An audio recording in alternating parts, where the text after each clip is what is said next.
मैं हूं मोहम्मद आसिफ सिद्दीकी और आज मैं आपको सुनाने जा रहा हूं एक ऐसे शख्स की कहानी जो हिंदुस्तान की आजादी की जंग का एक बेमिसाल हिस्सा रहे हैं।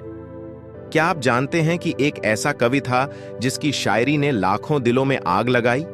एक ऐसा जज्बा जो न केवल शब्दों में बल्कि हर एक कविता में उमड़ता था। आज हम बात करेंगे जिगर मोरादाबादी की। उनकी शायरी में एक ऐसी शक्ति थी जो न केवल लोगों को जोड़ती थी बल्कि उन्हें अपने हक के लिए लड़ने के लिए भी प्रेरित करती थी।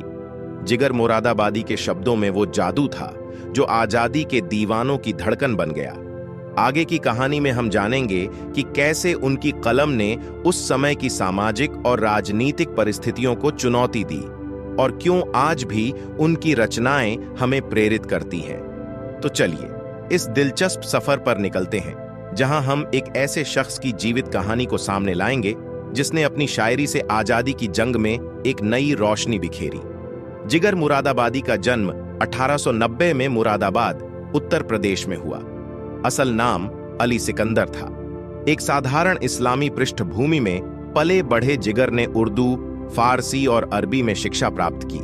उनके दिल में शायरी का जुनून बचपन से ही था। मुरादाबाद की फिजाओं और उर्दू अदब के माहौल ने उन्हें शायर बना दिया।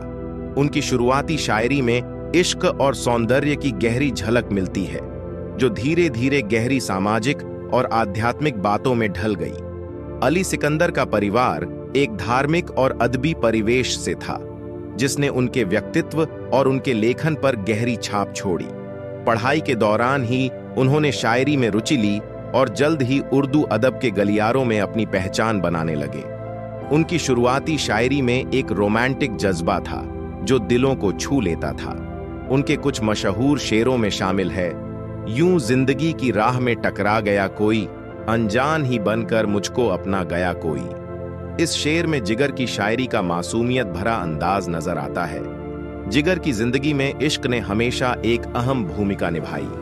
उनकी शायरी इश्क की गहराइयों में डूबी होती थी, लेकिन उनकी शायरी में बदलाव तब आया जब उन्होंने सामाजिक अन्याय और देश की आजादी के आंदोलन को समझा। महात्मा गांधी और अन्य स्वतंत्रता सेनानियों के विचारों से प्रभावित होकर उन्होंने अपनी शायरी में देशभक्ति का रंग भी जोड़ा। जिगर मुरादाबादी की जिंदगी में कई ऐसे किस्से शामिल हैं जो अंग्रेजों की नींद उड़ाने वाले थे। वे न केवल एक शायर थे बल्कि आजादी की लड़ाई में अपनी शायरी से आग भरने वाले स्वतंत्रता सेनानी भी थे। एक बार उन्होंने अपने शेरों में ब्रिटिश हुकूमत के खिलाफ आवाज उठाई थी जिससे अंग्रेज अधिकारी नाराज हुए। उनकी कविताओं में अदब के जरिए ब्रिटिश साम्राज्य के अत्याचारों पर चोट की गई और लोगों में जागरूकता फैलाई। जिगर की शायरी ने ब्रिटिश हुकूमत की नींव को हिला दिया और उनकी शायरी ने आजादी के जज्बे को और मजबूत किया। उनके मशहूर शेरों में से एक जो आजादी के लिए उनकी भावना को दर्शाता है, कौन कहता है कि मौत आई तो मर जाऊंगा, मैं तो दरिया हूं समुंदर में उतर जाऊंगा।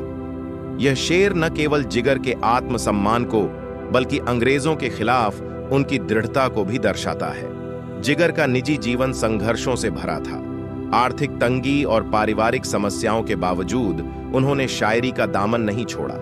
उनकी पत्नी की मौत ने उन्हें और अधिक कठिनाइयों में डाल दिया।